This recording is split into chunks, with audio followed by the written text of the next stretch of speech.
I was pretty much raised in it. My dad was the House counsel for something called the Columbia Empire Industries, which was a broad-based employer group. And he was also their lobbyist. I mean, he was their full-time House lawyer and then their lobbyist from 1927 to 1959. So I was raised with it. And my dad would, with some regularity, have dinners at the house. We'd be 6 to 8 people. And it would include some press person that covers the legislature and a couple lobbyists and a couple legislators, on occasion the governor, quite often the mayor of Portland. And when I got to high school, my dad used to let me sit in on the dinners and listen. Probably no later than when I was 16, maybe 17, that I decided at that stage I would like to get into politics. I worked on Mark Hatfield's first campaign for the legislature. He was then Dean of Men, and he was running for his first term in the Oregon House. And there was about 2 weeks to go to the election when I got to Willamette, and so I worked on his campaign for 2 weeks. And then after that, worked on his campaign for re-election 2 years later, and he and I remained close friends. In addition, we were fraternity brothers. In those days, probably infinitely more important than now, because Salem had no television at that time. There was only 3 or 4 radio stations. Of course, the newspapers were dominant, but you had no way to get information to the voters the way you can now with social media. The only way you were going to get to them is rap on the door and say, "Here, would you please vote for Mark Hatfield?" If you're talking about roughly 60,000 voters in a primary, about 32 or 3,000, you are lucky if they know your name, let alone do they know what you stand for. You have principles, but you realize that 90% of the voters are never going to hear you. They're not going to come to a coffee. They're never going to see you. And if some nice, friendly face raps on their door and says, "Here, would you please vote for Bob Packwood?" that may be a determining factor in their mind. Usually hosted by women in their homes. And they call as many people as they can to come. And I stand at the door and meet them as they come in and whatnot. And we have 2 or 3 of our volunteers who circulate around and kind of give a warm feeling to it. I would then speak, not long, 8 or 10 minutes is long enough. And then we'd pass out a card, just a little 3x5 card. Would you be willing to help? Would you have a lawn sign? We picked up a lot of our lawn signs that way. Would you contribute money? We didn't get much that way. Would you have a bumper sticker? Oh, well, I guess so. And if they said that, we had one of the volunteers that would go out and put it on their car. Then, you don't want to give them the bumper sticker, you want to put it on then. Again, all of these things are just elemental, so simple. You go around and you see, here's this real estate sign, this house for sale by Jones, this house for sale by Smith, this house for sale by Green. And you're thinking, well, why not this house for Packwood? The lawn signs were such a simple idea, although they were plywood signs, bolted to a stake. I mean, these things were indestructible. And but you made them all by hand. They were silk screened. You made one sign at a time, one sign at a time, one sign at a time. All our sign said was, "Packwood for representative," and a sign that is 2 feet by 3 feet, and with a big orange border painted around it. You couldn't miss it. In those days, the legislators had no offices. They did their work at their desk. The secretary sat at the desk, and until a half an hour before you went into session, the doors were open. Anybody could come in, lobbyists would come in, talk to you. What did I learn about the legislative process? I probably was more experienced at it than other new candidates simply because I was raised in it. And I understood the formal process was you introduce a bill and it goes to committee, and if the committee votes to send it to the floor, it comes up to the floor and there's a vote, and that's how laws are made. That is not how laws are made. There are backroom deals. There are favors you'll do for some member because you like him, and another member you don't like, you won't do a favor for him. It has really nothing to do with the merits, but again, I think it's the same thing with the PTA, is that kind of relationship. There was a strong camaraderie in those days because we were all on the floor, and the Republicans didn't sit on one side and the Democrats on the other. Everybody was mixed around. It's something I'd grown up with. The discipline of preparing a speech, or the discipline of trying to convince people orally, again, it's simple.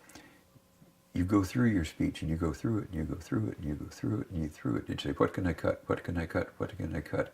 And you finally know it so well that you can give it with just a little note card so that you can concentrate on the audience and not on the speech. And most people, when they get ready to make a comment on, they're reading it for the first time. After my election in 1962, and the Oregonian wrote at length about what a stunning campaign it was, the major donors in the Republican Party retained me to go around the state and see if I could find candidates and train them to campaign in the same way that I had campaigned. So none of them that I picked had any experience in politics, but they were sensational candidates. But again, I hate to use the word teach, because what I was teaching was so simple. They just hadn't thought about it before. But once I explained it, they well, it makes sense to me. And so my first go-around, we did very well. 6 out of the 7 won, and we took control of the House. Every party wants to control the legislature, and every party is convinced that their views are better than the opposition's views. But this is true of life. You have a strong feeling about something, and somebody has a different feeling. You're convinced that yours is better than theirs. So that's why you want to control it.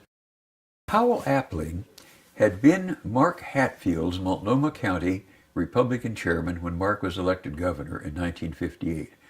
Mark was so impressed with him, and justifiably impressed, he was a whale of a guy, that Mark appointed him Secretary of State. Mark had been Secretary of State. He's now governor, and it's vacant, so he appoints Appling. And so when I started recruiting candidates, the donors realized that most people didn't know who I was outside of maybe my legislative district, and we needed somebody who had a great name that could be a figurehead in this. And so I approached Howell. They suggested Howell, and I approached him. He liked the idea. He says, I remember what he said, referring to Ernie Swaggart. He said, let me make sure I understand this. We've got Ernie's money, your brains, and my prestige. If I got it right, and I said, yeah. He says, that's a pretty good triumvirate.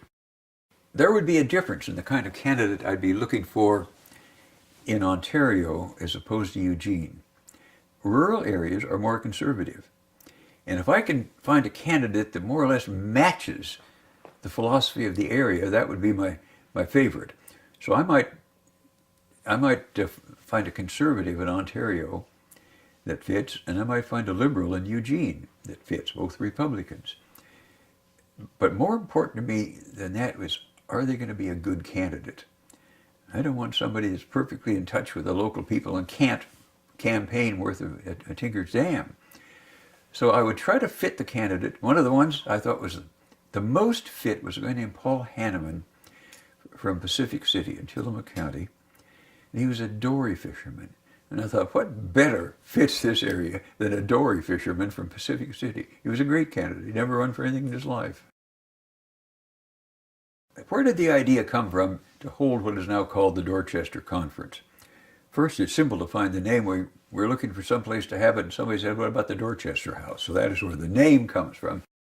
The legislators, I think, were a little hesitant to come. They weren't sure what exactly, but deep down they thought they owed me one. I mean, they were in the majority because of me, and if he wants to try this crazy thing, we ought to at least give it a shot. And of course they came. They loved the weekend, and the press absolutely thought it was the most important Republican meeting in a decade. After that, it was easy. Well, the second one, Dorchester wasn't going to be big enough, so we moved down to the Oregon, up to Gearhart, at the old Gearhart Hotel. And I thought, well, we didn't have any votes last year. We'll have committees this year. We'll have an agriculture committee, and we'll have a foreign affairs committee, and we'll have whatnot. We had about 11 committees. And all but one of the committees, I got legislators to chair. They really were into this and taking a strong part of it, which is a lot of the reason it was successful. That if your state leaders were taking positions and helping, that made everybody else feel good. The mistake I made is now 1965, and the Vietnam War is, even at that stage, not very popular. And 80% of the people that came want to be on the Foreign Relations Committee.